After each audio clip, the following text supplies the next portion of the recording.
ದೇಶದ ಇತಿಹಾಸದಲ್ಲೇ 6 ಜನ ನಕ್ಸಲರು ತಮ್ಮ ಹೋರಾಟವನ್ನು ಬದಿಗೊತ್ತಿ ಸರ್ಕಾರಕ್ಕೆ ಒಂದು ಮನವಿಯನ್ನು ಸಲ್ಲಿಸಿ ಅವರು ಈಗ ಶರಣಾಗತಿ ಆಗಿರತಕ್ಕಂಥದ್ದು. ಅವರು ಹೋರಾಟವನ್ನು ಬದಲಿಸಿದ್ದಾರೆ ಅನ್ನುವಂಥ ವಿಚಾರಗಳು ಕೂಡ ವ್ಯಕ್ತವಾಗ್ತಾ ಇದ್ದಾವೆ. ಈ ಬಗ್ಗೆ ಮಾತನಾಡೋದಕ್ಕೆ ಅದೇ ಮೂವ್ಮೆಂಟ್ನಿಂದ ಬಂದಿರತಕ್ಕಂಥದ್ದು ಈಗ ಅವರ ಹೋರಾಟವನ್ನು ಬದಲಿಸಿಕೊಂಡಿರ್ತಕ್ಕಂಥವರು ನೂರ್ ಶ್ರೀಧರ್ ಅವರು ಇದ್ದಾರೆ. ಅವ್ರನ್ನ ಮಾತಾಡ್ಸೋಣ. ಸರ್, ನೀವು ಕೂಡ 6 ಜನರ ಹೋರಾಟವನ್ನು ಬದಲಿಸುವಲ್ಲಿ ಪ್ರಮುಖ ಪಾತ್ರ ವಹಿಸಿದರು. ಈಗಾಗಲೇ ಸರ್ಕಾರ ಜೊತೆ ಎಲ್ಲ ಮಾತುಕತೆ ಆಗಿದೆ, ಭರವಸೆಯನ್ನು ಕೊಟ್ಟಿತ್ತು. ಈಗಾಗಲೇ ಅವರು ಭರವಸೆಯನ್ನು ಈಡೇರಿಸುವಷ್ಟ ಸರ್ಕಾರ ಗಮನ ಹರಿಸಿದೆಯಾ ಅನ್ನೋದು? ಅಲ್ಲ, ಮೊದಲ ಪ್ರತಿಕ್ರಿಯೆ ನಿನ್ನೆ ನಮ್ಗೆ ಗೊತ್ತಾಯ್ತು. ಅಂದರೆ 2 ಪ್ರತಿಕ್ರಿಯೆ ನೋಡ್ತೀವಿ. ಅಂದರೆ ನಾವು ಇವ್ರು ಕರ್ಕೊಂಡು ಬಂದಾಗ ಇಡೀ ಮಂತ್ರಿಮಂಡಲ, CM ಆದಿಯಾಗಿ DCM, home minister, forest minister ಎಲ್ಲ ಅಧಿಕಾರಿಗಳು ಕೂತ್ಕೊಂಡು ಏನು ಮಾತನ್ನು ಆಲಿಸಿದ್ರು, ಇವ್ರೇನು ಮಾತಾಡಲಿಲ್ಲ. ನೀವೇನು ಹೇಳ್ತೀರೋ ಹೇಳಿ, ನಾವು ಕೇಳಿಸ್ಕೊಳ್ತೀವಿ ಅಂತ ಕೂತಿದ್ರು. ಈ ಆ್ಯಟಿಟ್ಯೂಡ್ ಫಸ್ಟ್ ಟೈಮ್ ನಾನಂತೂ ನಿರೀಕ್ಷೆ ಮಾಡಿರಲಿಲ್ಲ ಅಲ್ಲಿ ಹಿಂಗಾಗುತ್ತೆ ಅಂತ. ಕರ್ಕೊಂಬರ್ತಾರೆ ಅಂದರೆ ಪ್ರೆಸ್ ಮೀಡಿಯಾಗೆ ಏನೋ ಒಂದು ಶೋ ನಡೆಸೋಕ್ಕೆ ನಡೀತದೆ ಅನ್ನಂಗೆ ಇದ್ದೆ ವಾಸ್ತವದಲ್ಲಿ. ಇದು ನಮ್ಗೆ ಈ ಪಾರ್ಟ್ ಗೊತ್ತಿರಲಿಲ್ಲ. ಬಂದ ತಕ್ಷಣ ನಮಗೂ ಅನಿರೀಕ್ಷಿತವಾಗಿತ್ತು. ಅದು ಪೂರ್ತಿ ಮಂತ್ರಿಮಂಡಲ ಕೂತ್ಕೊಂಡಿದೆ. ಬಂದು CM ಎತ್ತದ ತಕ್ಷಣ ನಿಮ್ಗೇನಿದೆ ಮಾತಾಡಿ, ನಾನು ಫಸ್ಟ್ ಪರಿಚಯ ಮಾಡಿಸ್ಕೊಟ್ಟೆ ಎಲ್ಲರಿಗೂ. ಮಾಡಿದ ತಕ್ಷಣ ಮಾತಾಡಿ ಅಮ್ಮ ಅಂತ ಹೇಳಿದ್ರು. ಅದಾಯಿತು. ಇದು ಈ ಆ್ಯಟಿಟ್ಯೂಡ್ ಇದೆಯಲ್ಲ, ಅಪ್ರೋಚ್, ದಿಸ್ ಇಸ್ ನಂಬರ್ 1. ಎರಡನೇದು CM ಅವರು ಹೇಳಿದಂಥದ್ದು. ಆಮೇಲೆ ಏನಪ್ಪ ಅಂದರೆ ಅವರು ಹೇಳಿದ ತಕ್ಷಣ ಅವ್ರು ಹೇಳಿದ್ದೇನಪ್ಪ ಅಂದರೆ, ಅವರು CM ಮುಂದೇನು ಹೇಳಿದ್ರು, ನಾವು ಹೋರಾಟನ ಬಿಟ್ಟು ಬಂದಿಲ್ಲ, ನಮ್ಮ ಜೀವನದ ಕೊನೆ ಉಸಿರಿನ ತನಕ ಹೋರಾಟನ ನಾವು ಮುಂದುವರಿಸ್ತೀವಿ ಅನ್ನೋದನ್ನು ಕೂಡ ನಾವು ಸ್ಪಷ್ಟವಾಗಿ ಇಲ್ಲಿ ಹೇಳಲಿಕ್ಕೆ ಬಯಸ್ತಿದ್ವಿ ಅಂತಲೇ ಅವ್ರು ಹೇಳಿದ್ರು. ಅದಕ್ಕೆ ಪ್ರತಿಕ್ರಿಯಿಸಿ CM ಅವರು ಇದನ್ನು ಮಾಡಿ, ಇಲ್ಲ ನಾವು ಯಾವುದೇ ಹೋರಾಟ ಮಾಡೋದು ತಪ್ಪಲ್ಲ, ಈ ಸಮಾಜದಲ್ಲಿ ಇಷ್ಟು ಅನ್ಯಾಯಗಳಿದೆ, ಹೋರಾಟ ಅನ್ನೋದು ಅನಿವಾರ್ಯ, ಹೋರಾಟ ತಪ್ಪಲ್ಲ, ಆ ಹೋರಾಟ ಪ್ರಜಾಸತ್ತಾತ್ಮಕವಾಗಿ, ಸಂವಿಧಾನಾತ್ಮಕವಾಗಿ, ಕಾನೂನುಬದ್ಧವಾಗಿ ಇರಬೇಕು ಅನ್ನೋದಷ್ಟು ಮಾತ್ರ ನಾವು ಹೇಳ್ತೀವಿ. ನೀವು ಬಂದು ಹೋರಾಟ ಮಾಡೋದ್ರಲ್ಲಿ ನಮ್ಗೆ ಯಾವುದೇ ಅಭ್ಯಂತರ ಇಲ್ಲ. ನೀವು ಹೋರಾಟದ ಮಾರ್ಗ ಬದಲಾಯಿಸಬೇಕಾಗಿಂತ ನಾವು ಇರ್ತೀವಿ, ನೀವು ಬದಲಾಯಿಸಬಹುದು. ಆ ಹೋರಾಟಕ್ಕೆ ಹೋದಾಗ ಅನಿವಾರ್ಯವಾಗಿ ಸರ್ಕಾರನೂ ಕೂಡ ಬಹಳ ಕಠಿಣವಾಗಿ ಇರಬೇಕಾಗ್ತದೆ, ಬೇರೆ ದಾರಿ ಇಲ್ಲ. ಇದಕ್ಕೆ ನಮ್ಮ ಸಂಪೂರ್ಣ ಸ್ವಾಗತ ಇದೆ ಅಂತೇಳಿ ಅವ್ರು ಬರಮಾಡ್ಕೊಂಡ್ರು. ಇದು ಎರಡನೇದು. ಮೂರನೇದು, ನಿನ್ನೆ ಮತ್ತೆ ನಾವು CM ಅವ್ರನ್ನ ಭೇಟಿ ಮಾಡಿದ್ವಿ. ನೆಕ್ಸ್ಟ್ ಇಮ್ಮಿಡಿಯೇಟ್ 5 ಸ್ಟೆಪ್ಸ್, ಇನ್ನೂ ತುಂಬ ಇದೆ ಸ್ಟೆಪ್ಸು. ಹಂಗೆ ನೋಡ್ಬೇಕಂದ್ರೆ A to Z ಅಂದರೆ ನಾವು ABCDE ಇಟ್ಟಿದ್ದೀವಿ. ನಾಳೆ ಮೊನ್ನೆ ಹೋಗಿ ಒಂದೇ ಸರಿ ಇಷ್ಟು ಬಾಲ ಇಟ್ಕೊಂಡ್ರೆ ಉಪಯೋಗ ಇಲ್ಲ. ನೆಕ್ಸ್ಟ್ ಮೂವಿಂಗ್ ಸ್ಟೆಪ್ಸ್ 5 ಇಟ್ಟಿವಿ. 5 ಸ್ಟೆಪ್ಸ್ಗೂ ಕೂಡ ಅವ್ರಿಗೆ ಸಕಾರಾತ್ಮಕ ಅವ್ರ ಪ್ರತಿಕ್ರಿಯೆ ಇತ್ತು ನೆನ್ನೆ. ಸೊ ಹಂಗಾಗಿ ಬೇಸಿಕಲಿ ಅಪ್ರೋಚ್ ಇಸ್ ಗುಡ್. ಪೊಲೀಸರು ಕೂಡ ಇದುವರೆಗೆ ತನಕ ಪೊಲೀಸ್ ಇಲಾಖೆಯಿಂದ ಪಾಸಿಟಿವ್ ಆಗಿ ರೆಸ್ಪಾಂಡ್ ಮಾಡಿದ್ದಾರೆ ನಮ್ಮ ಜೊತೆ. ಸೊ ಮುಂದೆ ಇನ್ನೂ ನೋಡಬೇಕು. ಮುಂದೆ ಬರೀ ವ್ಯಕ್ತಿಗಳ ಕೈಯಲ್ಲಿರೋದಿಲ್ಲಲ್ಲ, ಈ ಸಿಸ್ಟಮ್ ಮೂವಿಂಗೇ ಭಾಳ ಕಷ್ಟ ಇದೆ. ಆ ಸವಾಲು ಇದ್ದೇ ಇರ್ತೀವಿ. ಆ ಪಕ್ಷ ಈ ಪಕ್ಷ ಅಂತಲ್ಲ, ಈ ಸಿಸ್ಟಮ್ ಪಕ್ಷಗಳ ದಾಟದಂಥದ್ದು. ವ್ಯಕ್ತಿಗಳು ದಾಟಿ, ಪಕ್ಷಗಳನ್ನು ದಾಟಿ ಒಂದು ಸಿಸ್ಟಮ್ ಇದೆ. ಸೊ ಹಂಗಾಗಿ ಇದು ಅಷ್ಟು ಸುಲಭವಾಗಿ ಮೂವ್ ಆಗೋದಿಲ್ಲ. ಚಾಲೆಂಜಸ್ ಇದೆ, but we should push and go. ಅವ್ರ ಮೇಲೆ ಅಷ್ಟೊಂದು ಕೇಸ್ಗಳಿದ್ದಾವೆ, ಕಾನೂನು ಹೋರಾಟಗಳು ಇದ್ದೇ ಇರ್ತವೆ. ಆದಷ್ಟು ಬೇಗ ಅವ್ರು ಬೇಲ್ ಮೇಲೆ ಹೊರಗೆ ಬರಬೇಕು ಅನ್ನೋ ಅಂತಿರ್ತೀರಿ. ಅದಷ್ಟು ಸುಲಭನಾ ಅಂತ ಸರ್?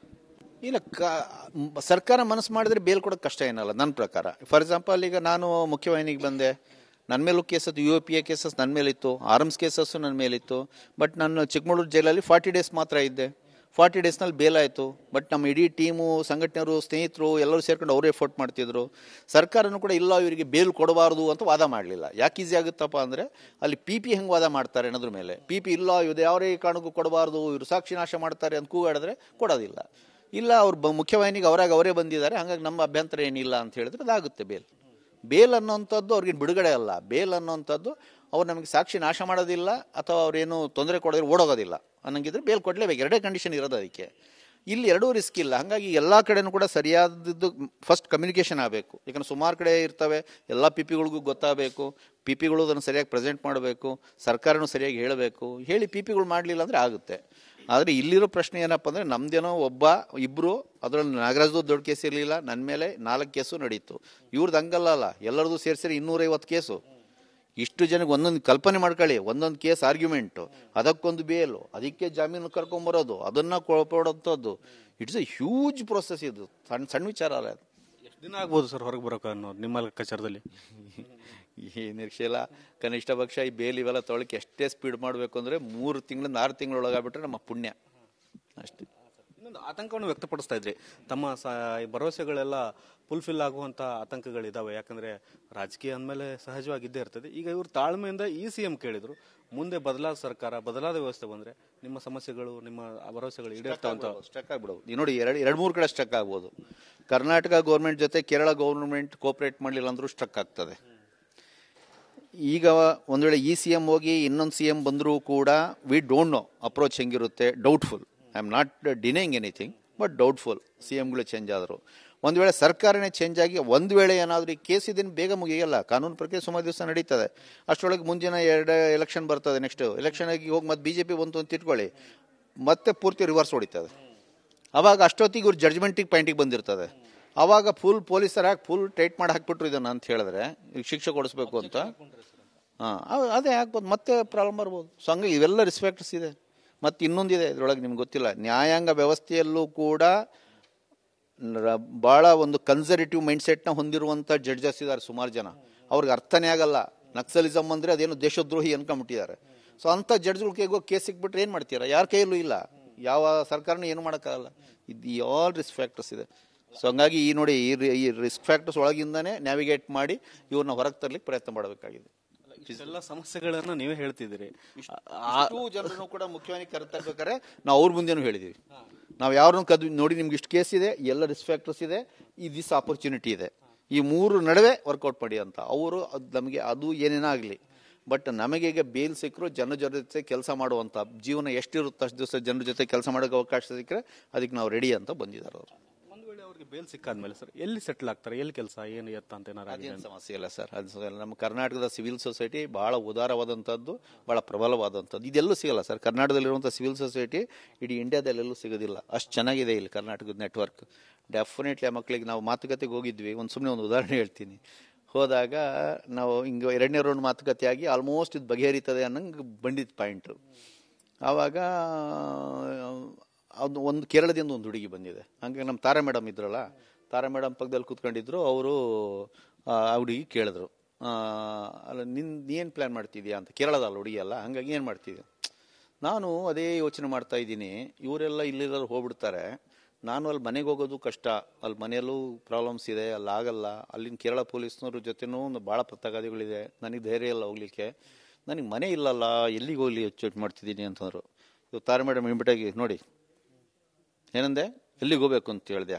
ಎಲ್ಲಿಗೆ ಹೋಗ್ಬೇಕು ಅಂತ ನೀನು ಹೇಳು, ಯಾವ ಊರಲ್ಲಿ ಇರ್ತೀಯ, ಬೆಂಗಳೂರಲ್ಲಿ ಇರ್ತೀಯ, ಉಡುಪಿಯಲ್ಲಿ ಇರ್ತೀಯ, ಬೆಳಗಾಂನಲ್ಲಿ ಇರ್ತೀಯ, ಚಿಕ್ಕಮಗಳೂರಲ್ಲಿ ಇರ್ತೀಯ, ಎಲ್ಲಿರ್ತೀಯ ಅಂತ ಹೇಳು. ಎಲ್ಲ ಕಡೆನೂ ಜನ ಒಳ್ಳೆ ಜನ ಇದ್ದಾರೆ, ನಿನ್ನನ್ನು ಎಲ್ಲಿ ಬೇಕಾದ್ರೂ ಇಟ್ಕೋತಾರೆ, ಇನ್ನೊಂದು ಸರಿ ಮಾತು ನೀನು ಆಡಬಾರ್ದು, ಇಡೀ ಕರ್ನಾಟಕ ನಿನ್ನ ಮನೆ ಅಂತ ಹೇಳಿದ್ರು. ಅವಳು ಹತ್ಬಿಟ್ಲು. So this is the Karnataka. ಇನ್ನೊಂದು ಪ್ರಮುಖ ಸರ್, ಬಿಜೆಪಿ ಕೂಡ ಇದನ್ನು ರಾಜಕೀಯವಾಗಿ ವಿರೋಧ ವ್ಯಕ್ತಪಡಿಸ್ತಾ ಇದೆ. ಸರ್ಕಾರವೇ ಶರಣಾಗ್ಬಿಟ್ಟಿದೆ ನಕ್ಸಲರಿಗೋಸ್ಕರ ಅನ್ನುವಂಥ ಒಂದು ಆರೋಪಗಳನ್ನ ಮಾಡ್ತಾ ಇದ್ದಾರೆ ಸರ್. ಈ ವ್ಯಕ್ತಿಗತ ರಾಜಕೀಯ ಚರ್ಚೆಯಲ್ಲಿ ನಾನಿಲ್ಲ ಸರ್. ಅವ್ರು ಏನಾದರೂ ಮಾಡ್ಕೊಳ್ಳಿ. ಇವೆಲ್ಲ ಗೊತ್ತಿರ ಸರ್, ನಿಮ್ಗೂ ಗೊತ್ತು ನಮಗೂ ಗೊತ್ತು. ರಾಜಕೀಯದವ್ರು ಮಾತಾಡೋಂಥದ್ದು, ವ್ಯಕ್ತಿಗಳು ಮಾತಾಡೋದು ನಾವು ತಲೆ ಕೆಡಿಸ್ಕೋಬಾರ್ದು. ಅವೆಲ್ಲ that show will go on, let them go, we are not interested.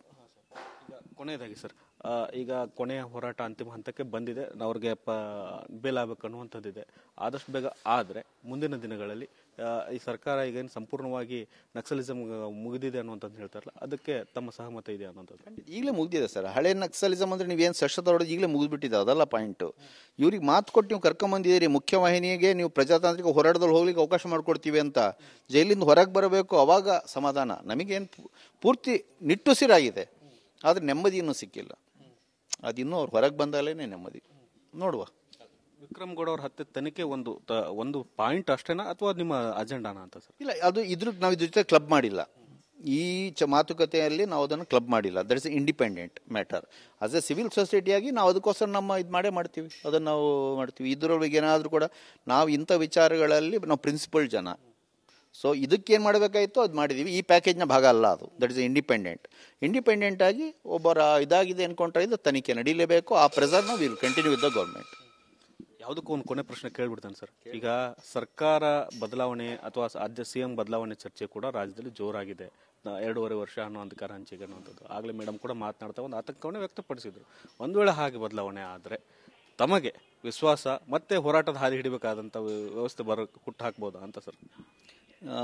ನಿಜ ಹೇಳಬೇಕಂದ್ರೆ, ಪ್ರಾಮಾಣಿಕವಾಗಿ ಉತ್ತರ ಕೊಡಬೇಕಂದ್ರೆ I don't know sir. Actually ನಮ್ಗೆ ಇದುವರೆತನಗೆ ಏನಪ್ಪ ಅಂದರೆ, ನಮ್ಗೆ DCM ಜೊತೆ ನಮ್ಗೆ ಇದುವರೆತನ ನಾನು ಒಡನಾಟನೇ ಇಲ್ಲ. ನಾನು ಎಂದೂ ಇದುವರೆತಂಗೆ ಅವ್ರ ಜೊತೆ ಕೂತ್ಕೊಂಡು ಮಾತಾಡಿಲ್ಲ. ಈ CM ಜೊತೆಗಂತೂ ಸುಮಾರು ಸರಿ ನಮ್ಮ ಮಾತುಕತೆಗಳು ನಡೆದಿವೆ. ನಾವು ಮುಖ್ಯವಾಹಿನಿಗೆ ಬಂದಾಗಲೂ ಕೂಡ ಅವರಾಗಿದ್ದರು. ನಾವು ಭೂಮಿ ಉತ್ಸತಿ ಹೋರಾಟ ಮಾಡಿದ್ವಿ. ನಾನು ದೊರೆಸ್ವಾಮಿಯವರು ಸುಮಾರು ಸರಿ ಟೇಬಲ್ ಮೇಲೆ ಕೂತ್ಕೊಂಡು ಜಗಳಾಡಿದ್ದೀವಿ ಅವ್ರ ಜೊತೆ. ಇದು ಜಗಳದ ಸಂಬಂಧನೇ ಅವ್ರ ಜೊತೆ. ಈ ಸಿದ್ದರಾಮಯ್ಯ ಜೊತೆ ನಾವೆಂದೂ ಕೂಡ ಪರ್ಸನಲ್ ಇಶ್ಯೂ ತೊಗೊಂಡು ನಾವು ಎಂದೆಂದೂ ಹೋಗಲ್ಲ ಅವ್ರ ಹತ್ರ. ಯಾವುದೂ ಕೂಡ ಯಾವುದೂ ಒಂದು ಲಾಭಿ ಕೇಳೋಂಥ ಜನ ಅಲ್ಲ ನಾವು. ಹೋದರೆ ಜನರು ಸಮಸ್ಯೆನೇ ತೊಗೊಂಡು ಹೋಗ್ತೀವಿ, ಜಗಳನೇ ಆಡಿ ಬರ್ತೀವಿ. ಆ ಪಾಯಿಂಟ್ ಬೇರೆ. ಆದರೂ ಕೂಡ ಅದರ ಒಂದು ರ್ಯಾಪೋರ್ಟ್ ಇದೆ. ಅವ್ರ ಜೊತೆ ನಮ್ಗೆ ರ್ಯಾಪೋರ್ಟೇ ಇಲ್ಲ. ಮತ್ತು ನಾವು ಅದ್ರ ಬಗ್ಗೆ ಯಾರು ವ್ಯಕ್ತಿಗಳ ಬಗ್ಗೆ ಹಂಗೆ ಕಾಮೆಂಟ್ ಮಾಡೋದು ಸರಿಯಲ್ಲ. ನೋಡುವ ಸರ್ ಮುಂದೆ ಬಂದಾಗ. ಅವರು ಕೂಡ ಇದ್ರಿ ಅಂತ ಹೇಳಿದ್ರಿ ಸರ್. ಖಂಡಿತ ಇದ್ರು, ಎಲ್ಲರ ಅಪ್ರೋಚ್ ಚೆನ್ನಾಗಿತ್ತು. ಯಾಕಂದರೆ ಅದೇನೇ ಪಾಸಿಟಿವ್ ವಿಚಾರ ಬಂದು ಇವ್ರು ಮಾತ್ರ ಅಲ್ಲ, ಇಡೀ ಮಂತ್ರಿಮಂಡಲ ಇದ್ದು ಅದನ್ನು ಸ್ವಾಗತ ಮಾಡಿದೆಯಲ್ಲ, ಅಷ್ಟು ಖಂಡಿತ ಹೋಪ್ ಇದೆ. ಇಂಡಿವಿಜುವಲ್ಸ್ ಡಿಫರ್, ಅದು ಕಾಲ ನಿರ್ಧಾರ ಮಾಡ್ತದೆ ಸರ್. ನಾವೀಗಲೇ ಯಾಕೆ ಭವಿಷ್ಯ ಹೇಳೋಣ. ನೀವು ಹೋರಾಟ ಬದಲಿಸಿದ್ರಿ, ಹೇಗಿದೆ ಸರ್ ಜೀವನ? ನನ್ನ ಜೀವನ ಮೊದಲು ಚೆನ್ನಾಗಿತ್ತು, ಈಗಲೂ ಚೆನ್ನಾಗಿದೆ ಸರ್. ಆದರೆ ನನಗೆ ನಕ್ಸಲೈಟ್ ಜೀವನ ಇದ್ದಲ್ಲೂ ಕೂಡ ಹೊರಗೆ ಬಂದ ತಕ್ಷಣ ನಮ್ಗೆ ಅನೇಕ ಜನ ಪೊಲೀಸರು ಎಲ್ಲರೂ ಬಂದ್ಬಿಟ್ಟು, ಸಾರ್ ಜೀವನದಲ್ಲಿ ನೀವು ಎಷ್ಟು ಕಷ್ಟ ಅನುಭವಿಸಿ ಸಾರ್ ಅಂತ ಕೇಳೋರು. ನನಗೆ ನಗು ಬರೋದು, ಇಲ್ಲ ಮಾರ್ಯಾರೆ, ಐ ಆಮ್ ಲಕ್ಕಿ ಫೆಲೋ, ನಾನು ಜೀವನದಲ್ಲಿ ತುಂಬ ಚೆನ್ನಾಗಿದ್ದೀನಿ. ಅಲ್ಲಿದ್ದುಬಿಟ್ರೆ ಅದು ಕಷ್ಟ ಅಂತಲ್ಲ, ಅಲ್ಲಿಗೆ ಸುಮಾರು ಮನೆಗೆ ಹೋಗ್ತಿದ್ವಿ, ಸುಮಾರು ಮನೇಲಿ ಊಟ ಮಾಡ್ತಿದ್ವಿ, ಎಲ್ಲೆಲ್ಲೋ ಮಲಗ್ತಿದ್ವಿ. That is also a life ಅಂದರೆ ನಮ್ಮ ಕಂಫರ್ಟ್ನ ಕಾನ್ಸೆಪ್ಟ್ ಬೇರೆ ಇದೆ. ಎಲ್ಲ ಇದು ಎಲ್ಲೋ ಮನೇಲಿದ್ದು ಎ ಸಿ ಎಲ್ಲೋ ಅಥವಾ ಗಾಡಿ ಇಟ್ಕೊಂಡ್ರು ಹಂಗಿರಲ್ಲ, ಅಲ್ಲಿದ್ದು ನಿದ್ದೆ ಇಲ್ದಂಗೆ ಇರ್ಬೋದು ಅವರು. ಅದಲ್ಲ ಪಾಯಿಂಟು. ಅವಾಗಲೂ ಚೆನ್ನಾಗಿತ್ತು. ಆದರೆ ನಾವು ಮಾಡ್ತಿರುವಂಥದ್ದು ಸಮಾಜಕ್ಕೆ ಸರಿಯಾದ ರೀತಿಯಲ್ಲಿ ಉಪಯೋಗ ಆಗ್ತಿದೆಯಾ, ನಮ್ಮ ಅಷ್ಟು ಶ್ರಮ ಅಷ್ಟೇ ಪ್ರಮಾಣದಲ್ಲಿ ಉಪಯೋಗ ಆಗ್ತಿದೆ ಅನ್ನೋದು ಮುಖ್ಯ. ಅಲ್ಲಿ ನಮ್ಮ ಶ್ರಮ ವ್ಯರ್ಥ ಆಗ್ತಾ ಇತ್ತು, ಸದ್ಬಳಕೆ ಆಗ್ತಿರ್ಲಿಲ್ಲ. ಕಾಳಜಿಯಿಂದನೇ ಕೆಲಸ ಮಾಡ್ತಿದ್ವಿ, ಕಮಿಟ್ಮೆಂಟಿಂದನೇ ಕೆಲಸ ಮಾಡ್ತಿದ್ವಿ. ಸೋಷಿಯಲ್ ರಿಸಲ್ಟ್ ಬರಬೇಕಲ್ಲ, ರಿಸಲ್ಟ್ ಓರಿಯೆಂಟೆಡ್ ಇರಲಿಲ್ಲ. ಹಾಗಾಗೇನೋ ಅದನ್ನು ಬದಲಾಯಿಸ್ಕೊಂಡ್ವಿ. ಈಗ ಬಂದ ನಂತರದಲ್ಲಿ ಗುದ್ದಾಡ್ತಾ ಇದ್ದೀವಿ. ಖಂಡಿತವಾಗಿಯೂ ಕೂಡ ಒಂದು ಮಟ್ಟದ ಸಮಾಧಾನ, ಖುಷಿ ಇದೆ. ಯಾಕಂದರೆ ಕರ್ನಾಟಕದ ಸಿವಿಲ್ ಸೊಸೈಟಿ ನನ್ನನ್ನು ಬರಮಾಡ್ಕೊಂಡಿದ್ದು, ಆಮೇಲೆ ಕರ್ನಾಟಕ ಸೊಸೈಟಿ ನಾವು ಎಲ್ಲರೂ ಕೂಡಿ ನಾವು ಹೋರಾಟ ಮಾಡ್ತಾ ಇರೋವಂಥದ್ದು, ಭಾಳ ಒಂದು ಡೆಮೊಕ್ರೆಟಿಕ್ ಅಪ್ರೋಚ್ನ ಕರ್ನಾಟಕದ ಸಿವಿಲ್ ಸೊಸೈಟಿ ತೊಗೊಂಡಿರುವಂಥದ್ದು, ಇದೆಲ್ಲವೂ ಕೂಡ ಒಂದು ಓವರಾಲ್ ಸಮಾಧಾನನೇ ಇದೆ ಆ ಟೈಪ್. ಇಲ್ಲಿಷ್ಟು ಶಾಂತಿಯುತವಾಗಿ ಅಂತೀರಾ, ಆದ್ರೆ ಛತ್ತೀಸ್ಗಢ ಜಾರ್ಖಂಡಲ್ಲಿ ಯಾಕೆ ಸರ್ ಅಷ್ಟೊಂದು ಆಕ್ರೋಶ ಭರಿತವಾಗಿರ್ತಕ್ಕಂಥದ್ದು ವ್ಯವಸ್ಥೆ ಇರ್ತಕ್ಕಂಥದ್ದು ಮತ್ತು ಈ ಥರದ ಘಟನೆಗಳು ನಡೀತವೆ, ನಮ್ಮ ಯೋಧರು ಸಾಯ್ತಾರೆ ಅನ್ನುವಂಥ ಪ್ರಶ್ನೆಗಳು ಕೂಡ ಉದ್ಭವ ಆಗ್ತವೆ ಅಲ್ಲಿ ಸರ್. ಯಾಕೆ ಅಂತ ಹೇಳಿದ್ರೆ, ಇದುವರೆ ತನಕ ಸರ್ಕಾರಗಳು ಇದನ್ನು ಬಗೆಹರಿಸಲಿಕ್ಕೆ ಬೇರೆ ಅಪ್ರೋಚ್ ತಗೊಳ್ತಿಲ್ಲ. ಆಂಧ್ರ ಪ್ರದೇಶದಲ್ಲಿ ಮಾತ್ರ 2 ಬಾರಿ ಒಂದು ಹೊಸ ಪ್ರಯತ್ನಗಳು ನಡೆದಿದ್ದಾವೆ ಅಲ್ಲಿ. ಆದರೆ ಈ ಟೈಪ್ ಅಲ್ಲ, ಒಂದು ಮಾತುಕತೆಯ ಪ್ರಯತ್ನ ಅಷ್ಟೇ. ಅದು ಮಾತುಕತೆಗಳು ಬ್ರೇಕ್ ಆದವು 2 ಸರಿನೂ ಕೂಡ. ಛತ್ತೀಸ್ಗಢದ್ದು ಏನು ಸಂಬಂಧನೇ ಇಲ್ಲ, ಮಾತುಕತೆಯೂ ಇಲ್ಲ. ಅಲ್ಲಿ ಸಿವಿಲ್ ಸೊಸೈಟಿನೇ ಕ್ಲೋಸ್ ಮಾಡಿಬಿಟ್ಟಿದ್ದಾರೆ ಸರ್. ಯಾವುದೇ ಮಾತುಕತೆ ಆಗಬೇಕಂದ್ರೆ ಮಧ್ಯಸ್ಥಿಗೆ ದಾರ ಬೇಕು ತಾನೆ. ಮಧ್ಯಸ್ಥಿಗೆ ದಾರ ಅಂದ್ರೆ ಸಿವಿಲ್ ಸೊಸೈಟಿ. ಅಲ್ಲಿ ಛತ್ತೀಸ್ಗಢದಲ್ಲಿ ಹೆಂಗೆ ಮಾಡಿದಾರಪ್ಪ ಅಂದ್ರೆ, ಕಾಡು ಇದು ಪಟ್ಟಣ ಮಧ್ಯೆ ಲಿಂಕೇ ಇಲ್ಲ. ಅಲ್ಲಿ ಎಲ್ಲ ಸಿವಿಲ್ ಸೊಸೈಟಿ ವಾಯ್ಸ್ನ ದಮನ ಮಾಡಕ್ಕೆ ಬಿಟ್ಟಿದ್ದಾರೆ ಅಲ್ಲಿ. So nobody is to negotiate. ಮತ್ತು ಈ ಗೌರ್ಮೆಂಟ್ಗೂ ಮನಸ್ಥಿತಿ ಇಲ್ಲ. ಅವರು ಕೂಡ ಸುಮಾರು ಜನರನ್ನು ಕಳ್ಕೊಂಡಿರೋದ್ರಿಂದ ಅವರ ಮನಸ್ಥಿತಿಯನ್ನು ಮಾತುಕತೆ ಮಾಡೋದಿಲ್ಲ. ಸೊ ಹಂಗಾಗಿ ಇದು ಡೆಡ್ಲಾಕ್ ಆಗಿಬಿಟ್ಟಿದೆ. ಈ ಡೆಡ್ಲಾಕ್ನ ಬಿಡಿಸಬೇಕು ಅಂದರೆ ಭಾಳ ಇಚ್ಛಾಶಕ್ತಿ ಬೇಕು ಅದಕ್ಕೆ. ಹಂಗಾಗಿ ನಾವು ಹೇಳ್ತಿರೋದು, ಕರ್ನಾಟಕದ ಒಂದು ಹುಳವು ಎಲ್ಲರಿಗೂ ಕೊಡ್ತದೆ, ಛತ್ತೀಸ್ಗಢಕ್ಕೂ ಕೊಡುತ್ತೆ. ಬಟ್ ಅಲ್ಲಿನ ಲೆವೆಲ್ಲು ಇಲ್ಲಿನ ಲೆವೆಲ್ ಬೇರೆ ಬೇರೆ, ಅದು ಭಾರಿ ಬೇರೆ ಕಾಂಪ್ಲಿಕೇಟೆಡ್ ಆ್ಯಂಡ್ ಹೈ ಲೆವೆಲ್ದು. ಬಟ್ ಒಂದು ಹೊಳವು ಕಾಣಿಸ್ತದೆ ಇದರೊಳಗೆ. ಈಗ ಫಾರ್ ಎಕ್ಸಾಂಪಲ್, ಈಗ ಸರ್ಕಾರ ಒಂದು ಸುಮ್ಮನೆ ಉಟೋಪಿಯನ್ ಇದು, ಹಿಂಗಾಗಲ್ಲ, ಕಲ್ಪನೆ, ಸುಮ್ಮನೆ ನಮ್ಮ ನವ್ಯ ಕಲ್ಪನೆ ಒಂದು ಮಾಡ್ಕೊಂಡ್ವಿ ಅಂತ ಇಟ್ಕೊಳ್ಳಿ.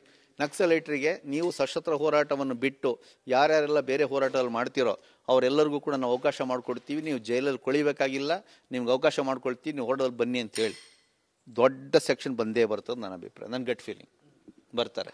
ಯಾಕೆ ಬರೋಕ್ಕಾಗ್ತಿಲ್ಲಪ್ಪ ಅಂದ್ರೆ, ನೋ ಸ್ಕೋಪ್, ಡೆಡ್ ಎಂಡ್. ಇರೋ ತನಕ ಹೊಡೆದಾಡೋದು ಬಿಟ್ಟರೆ ಮತ್ತೆ ಇನ್ನೇನು ಇಲ್ಲ ದಾರಿ. ಅಲ್ಲ, ಇದು ರಾಜ್ಯ ಸರ್ಕಾರದ ವ್ಯವಸ್ಥೆಗೆ ಬರ್ತದೆ, ಅಲ್ಲಿ ಕೇಂದ್ರ ಸರ್ಕಾರದ ವ್ಯವಸ್ಥೆ ಬರ್ತದೆ ಸರ್. ಅಲ್ಲಿ ವ್ಯವಸ್ಥೆ ಸರ್, ಅಲ್ಲಿ ಇರೋದು BJP ಗೌರ್ಮೆಂಟ್ ಇದೆಯಲ್ಲ. ಸೊ ಹಂಗಾಗಿ ಅದು ಕೇಂದ್ರ ಸರ್ಕಾರದ ಟೈಟ್ ಡೈರೆಕ್ಷನ್ ಅಲ್ಲಿ ನಡೀತದೆ. ಸೊ ಹಂಗಾಗಿ ಅದು ಇನ್ನೂ ಟಫ್ ಆಗಿದೆ. ಅಲ್ಲ, ಅದರ ಅರ್ಥ ಕಾಂಗ್ರೆಸ್ ಗೌರ್ಮೆಂಟ್ ಇದ್ದಾಗ ಚೆನ್ನಾಗಿತ್ತು ಅಂತೇನಿಲ್ಲ. ಅದರ ಆಟಿಟ್ಯೂಡು ಹಾಗೆ ಇತ್ತು, ಎಲ್ಲ ರಾಜ್ಯ ಸರ್ಕಾರಗಳು ಹಂಗೆ ಆಟಿಟ್ಯೂಡ್ ಇತ್ತು. ಆಂಧ್ರದಲ್ಲಿ ಕೂಡ ಕಾಂಗ್ರೆಸ್ ಗೌರ್ಮೆಂಟ್ ಇದ್ದಾಗಲೂ ಅದೇ ನಡೀತು, ತೆಲುಗು ದೇಶಂ ಇದ್ದಾಗಲೂ ಅದೇ ನಡೀತು, ಅದೇ ನಡೀತದನ್ನು. ಹಂಗಾಗಿ ಬರೀ ಪಕ್ಷಗಳದಲ್ಲ ಕತೆ ಇದು, ಒಟ್ಟು ಸ್ಟೇಟ್ ಪ್ರಭುತ್ವದ ಅಪ್ರೋಚ್. ಆ ಪ್ರಭುತ್ವದ ಅಪ್ರೋಚಲ್ಲಿ ಬದಲಾವಣೆ ತಂದ್ಕೊಂಡಿರೋದು ಕರ್ನಾಟಕ. ಅದರ ಒಂದು ಪ್ರೋಟೋಟೈಪ್ ಅಂತೀವಲ್ಲ, ಅದಕ್ಕೊಂದು ಮೊದಲ ಒಂದು ಉದಾಹರಣೆ ನಮ್ಮ ವಿಚಾರಕ್ಕಾಗಿದ್ದು, ಅದು ದೊರೆಸ್ವಾಮಿಯವರು, ಗೌರಿ ಲಂಕೇಶ್, ಶೇಖ ಸುಬ್ಬಯ್ಯ ಇದ್ದಿದ್ದಕ್ಕಾಗಿ, ಇಲ್ಲಾಂದ್ರೆ ಸುಲಭ ಇರಲಿಲ್ಲ ಅದು.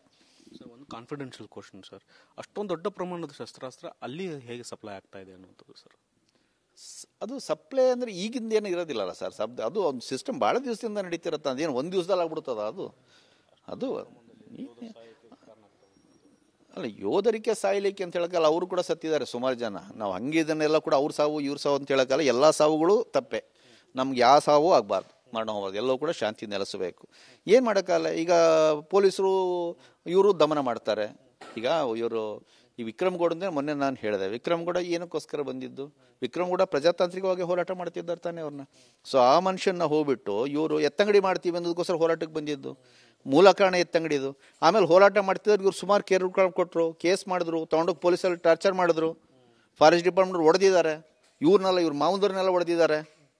ಆ ಪರಿಸ್ಥಿತಿಗಳು ಅವ್ರಿಗೆ ಮತ್ತೆ ಅದಕ್ಕೆ ಹೋಗಬೇಕು ಅಂತ ಅನಿಸ್ತದೆ. ಸೊ ಹಂಗಾಗಿ ವ್ಯವಸ್ಥೆಯ ಕ್ರೂರತೆ ಮೊದಲ ಕಾರಣ. ಎರಡನೆಯದಾಗಿ ಇದು ಅತಿರೇಕದ ಪ್ರತಿಕ್ರಿಯೆ, ಅದು ಇನ್ನೊಂದು ಕಾರಣ. ಫಸ್ಟು ಈ ದಮನನೂ ನಿಲ್ಲಬೇಕು, ಅತಿರೇಕನೂ ನಿಲ್ಲಬೇಕು, ಒಂದು ವಿವೇಕಯುತವಾದ ದಾರಿಗೆ ಹೊರಡಬೇಕು. ಅದೇ ಈ ಮಾಡಲ್ ತೋರಿಸಿದ್ರು. ಸಾಕು ಅನ್ಸೋದು. ವೇಟ್ ಮಾಡ್ತೀರಾ. Thank you. ಇದಿಷ್ಟು ನೂರ್ ಶ್ರೀಧರ್ ಅವರ ಮಾತು. ಕ್ಯಾಮ್ರಾಮನ್ ಮಂಜುನಾಥ್, ಬಸವರಾಜ್ ಚರ್ತಿಪಟ್, ರಿಪಬ್ಲಿಕ್ ಕಡೆ. ಇದು ನಿಮ್ಮ ಧ್ವನಿ.